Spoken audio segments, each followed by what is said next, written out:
Hola a todos, bienvenidos a la exposición del grupo número 1. Yo soy José Luis Ramos. En esta ocasión, yo les vengo a hablar sobre el derecho a tener derechos.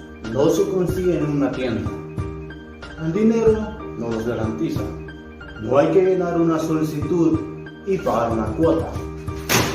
Son tuyos porque naciste y eres un ser humano. Solo por eso ya los tienes. Pero los derechos no son regalos.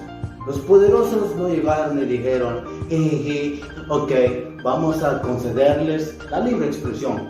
No, son victorias sociales. Son el resultado de las luchas de muchas personas, porque por siglos los derechos no eran para todos.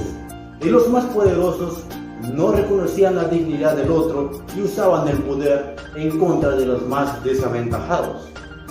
Y a lo largo de los tiempos murieron millones.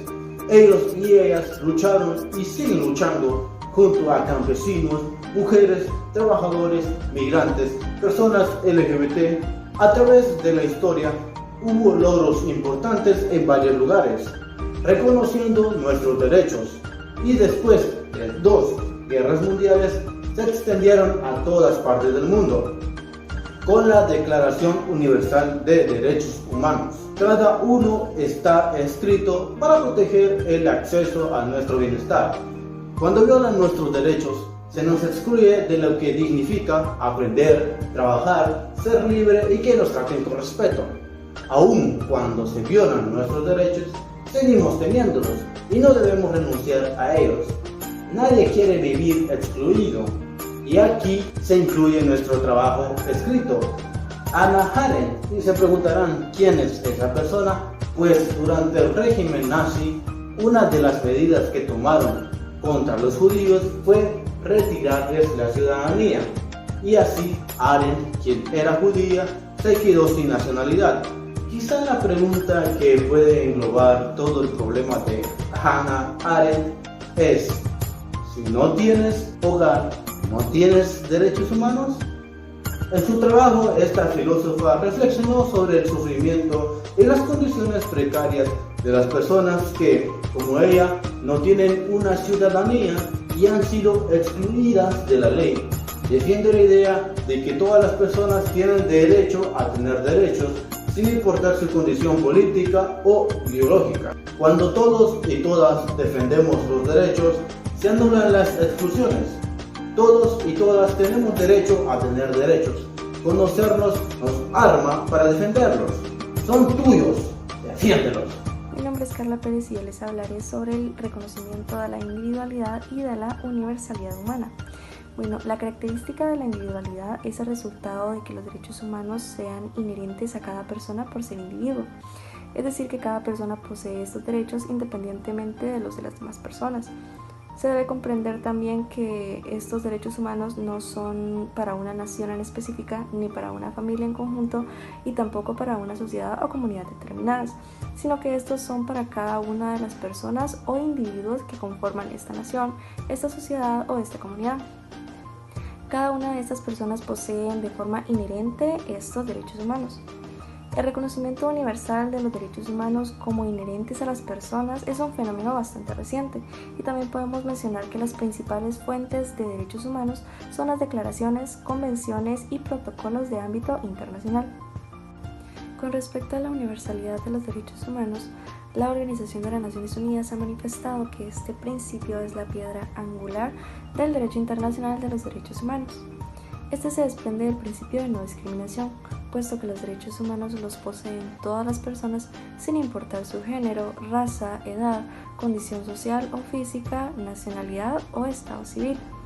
La Declaración Universal de los Derechos Humanos manifiesta en su preámbulo: la libertad, la justicia y la paz en el mundo tienen por base el reconocimiento de la dignidad intrínseca y de los derechos iguales e inalienables de todos los miembros de la familia humana.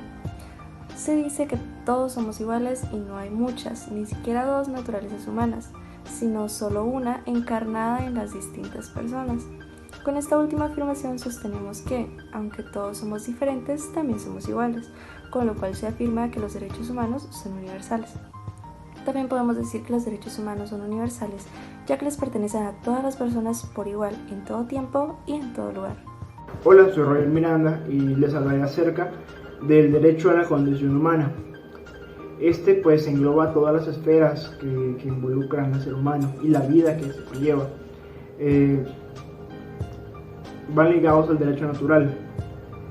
Quiere decir que se le otorgan al ser humano por el simple hecho de ser una persona o de ser un humano. Estos derechos están muy separados a distinciones sociales y se le atribuyen a cualquier persona, no importando su nacionalidad, su orientación sexual, sus diferencias étnicas, su origen, su cultura o cualquier otra diferencia pues social. Estos derechos se le atribuyen a cualquier persona, no importando nada, solo por el simple hecho de ser humano se le confieren.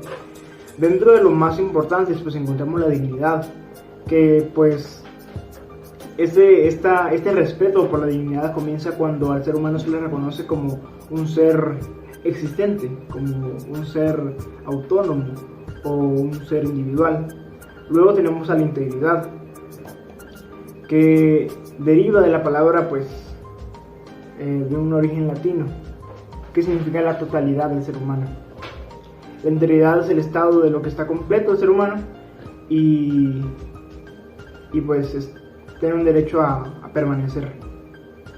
Luego tenemos a la personalidad jurídica, que se le reconoce que se refiere como el reconocimiento a una persona, a una asociación o a una empresa con la capacidad suficiente para contraer obligaciones y realizar actividades que generan una responsabilidad jurídica. Yo les voy a hablar el día de hoy sobre dos. La primera sobre la pena de muerte en Guatemala y la segunda sobre la inculpabilidad de personas inocentes. Como ustedes saben, la pena de muerte en Guatemala se dictó de que ya no va a haber pena de muerte en el año 2004. Se puso un decreto de que ya no será pena de muerte aquí en Guatemala, ya no habrá fusilamiento, inyección letal, entre muchas cosas demás. Y lo otro es la inculpabilidad de las personas inocentes. Para eso vamos a hablar sobre el artículo 5 y 6 de los derechos humanos, que dice que el ser libre de la tortura, nadie será sometido a torturas ni apenas a tratos crueles, inhumanos o degradantes, tanto porque los derechos humanos protege lo que es la integridad y los derechos de la vida del ser humano. Entonces, por eso es que en el año 2004 se decretó, peleó la ONU y los derechos humanos de que ya no habrá pena de muerte en Guatemala.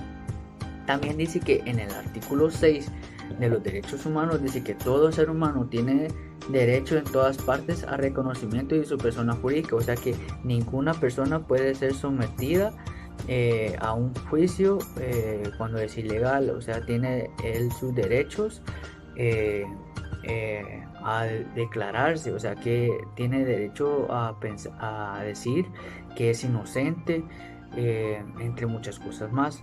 Entonces de esto estamos hablando el día de hoy, sobre la dignidad dentro de los derechos humanos y qué es lo que procede y qué artículos nos convendrían a la hora de que esto pasara. Sería el artículo 5 y 6, de que uno habla sobre la pena de muerte y otro que no podrá ser condenado una persona que es inocente hasta que se demuestre lo contrario y se respete sus derechos. Muchas gracias.